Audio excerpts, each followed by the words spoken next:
പൃഥ്വിരാജിനെ നായകനാക്കി വൈശാഖ് സംവിധാനം ചെയ്ത ഖലീഫ ചിത്രത്തിന്റെ 5 ദിവസത്തെ world wide box office collection report ഇപ്പോൾ പുറത്തു വന്നിരിക്കുകയാണ്. ചിത്രം 5 ദിവസം കൊണ്ട് വേൾഡ് വൈഡ് 32.07 കോടിയാണ് നേടിയത്.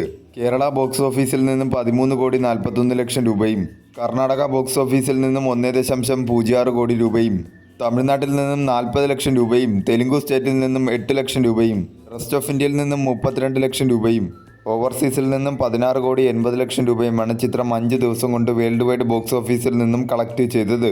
ചിത്രത്തിനൊരു നെഗറ്റീവ് പ്ലസ് മിക്സറായിട്ടുള്ള റെസ്പോൺസാണ് കേരള ബോക്സ് ഓഫീസിൽ നിന്നുൾപ്പെടെ നേടിയെടുക്കാൻ സാധിച്ചത്.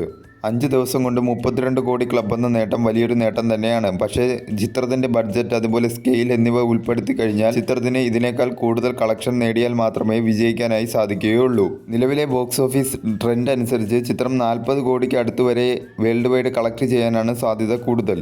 അങ്ങനെ സംഭവിച്ചു കഴിഞ്ഞാൽ ചിത്രം തിയേറ്ററുകളിൽ പരാജയപ്പെടും. പൃഥ്വിരാജ് നായകനായി തുടർച്ചയായി രണ്ടാമത്തെ ചിത്രമായിരിക്കും അങ്ങനെയായാൽ പരാജയപ്പെടുന്നത്.